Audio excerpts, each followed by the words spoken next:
To either of you, Tasia first, what do you think could be done to improve the state of the Soca Monarch competition as it is right now? I think he's gonna give us a very politically correct answer. Yeah? You can see when a guy saying about and he starts to smile, he making sure to preface in his mind. Yeah, let me not say nothing too out of time, yeah. But go ahead, you are the one of the lecturers in the conversation here. So go ahead.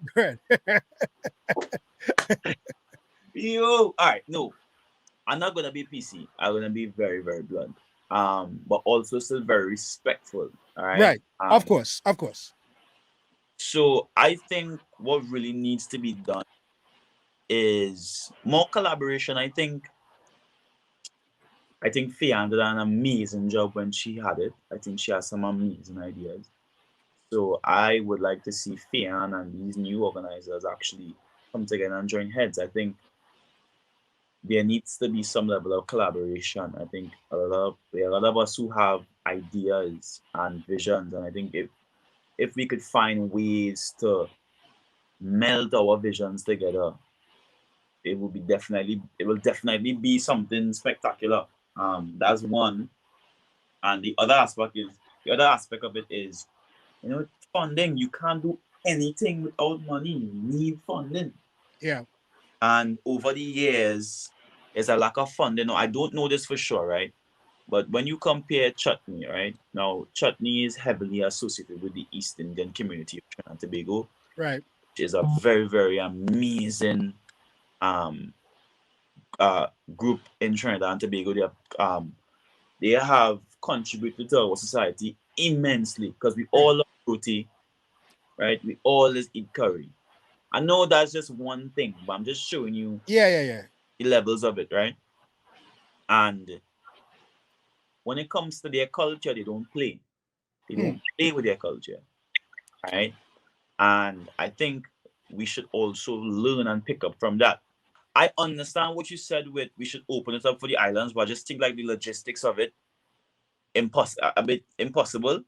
And I think it's a good time to sort of localize a little bit more. Right.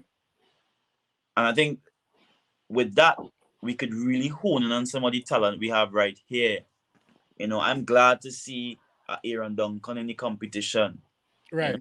Glad to see a Trinidad Ghost, a Trinidad Killer, We could hone in on some of the local talent we have right here rather than just allowing, the money to go outside because, again, it's economics. When I take a and I give a Bayesian $500,000 from it's all love, but the economics of that, he's not spending that money back here. If it was America, that was not happening. Right. Economics of money just leaving the shore. But it's the International Soca Monarch. It's not International Soca Monarch. That's what I'm saying. No, I don't think it's called the International Soca Monarch. I think it's just called the Monarch. Right. Yeah, it's rebranded there. I'm just drawing back at this analogy in terms of it's a bit more localized.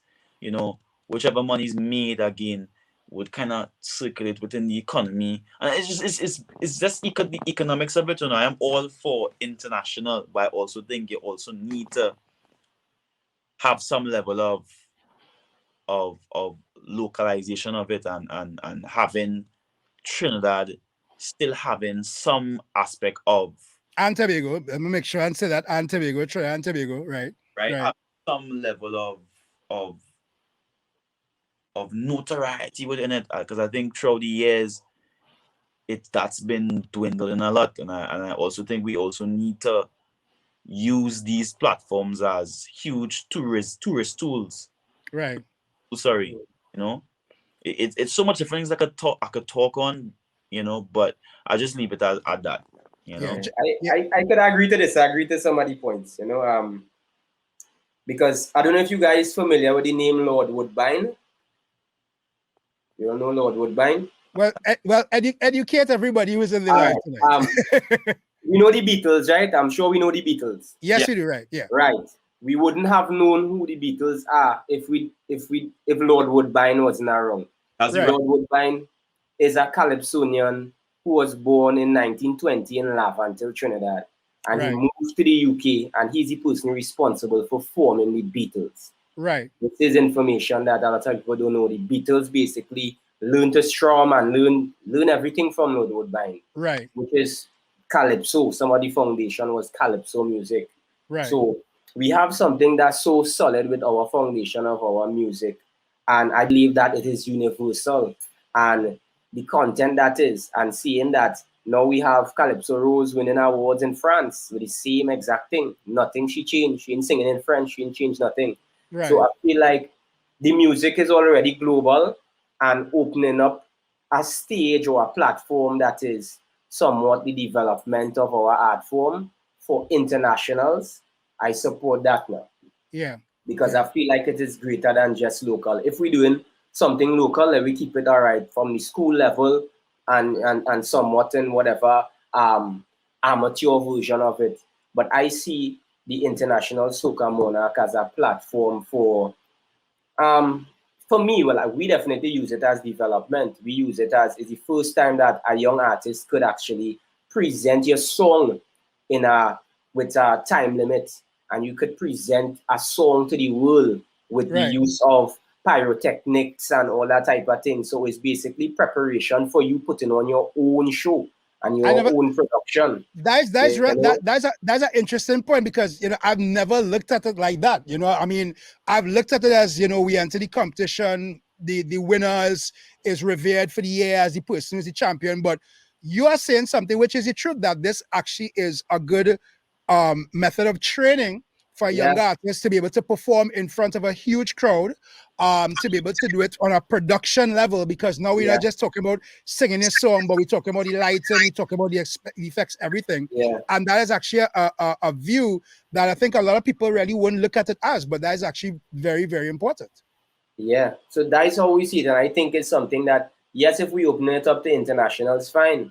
Let the internationals, let everybody enjoy soca now. Soca shouldn't just be a Trinidad and Tobago thing. The art form is big as the world, and it's a nice platform to showcase it. Tasha, go ahead, Tasha. On one thing, right? When a English Premier League football, so no, just 100% right. But when an English Premier League side like a Chelsea, there's a certain quota that they must meet in terms of hiring English players. And that's, I'm saying, internationals, all well, Bajans, St. Lucians, and Vincentians, all allowed. But there need to be some level of quota of Trinbagonians still being a part of the event now. I actually want to take a point here from Nariba, from Zale, who says Soca Monarch can take the form of a music festival like Coachella. What do you guys think about that in particular? I think because we post-colonial, right, and we lack some level of identity, that might be a little tough, because people are so accustomed to seeing, a Jesse and Natasha going up and throwing a verse. Yeah, Jesse, think if you go on with the Monarch, well, the Monarch half the time they say it's freestyle and somebody writes it for them. Before. Yeah. We like that right and that bacchanal, and it's not just indigenous to Trinidad. Most of the post-colonial societies, even like Jamaica, sting with the clashing. Like, we like that now. So that might be tough for people to kind of digest a music festival. But why? But why would that be tough? Because I'll just allow me to interject for a second here. We could still have those competitive pieces of banter. Because if you look at it, if we do have Soca Monarch like a Coachella, where Soca Monarch is not one night, Soca Monarch is 4 nights, and you have the mindset as a college boy, Jesse, that you get in Thursday night from 9 p.m. to 9:45 p.m. to do a full show that represents you, represents the country, represents the art form, etc., etc. Then in Jesse's mind, he may be literally like, you know what? Even if it is that Tasia coming at 10 o'clock or Tasia coming at 11 o'clock or whatever, I making sure that my 9 to 9:45 is what people going home to talk about from the Soca Coachella, right? That is what people go. So there still can be that particular level of competitiveness in it, but it's no longer about competing for a competition, but it's about displaying the art form in a way where over a period of days or some time that everybody now can contribute towards displaying the best of not just Trinidad and Tobago, but the best of soca as a collective from across the Caribbean and across the world. I think that would work better outside the carnival season. Right.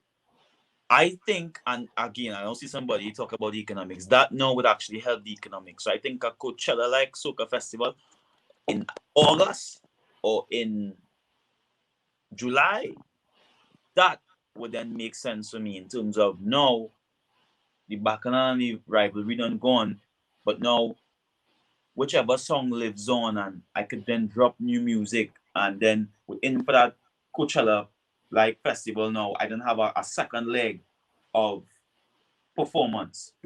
Yeah.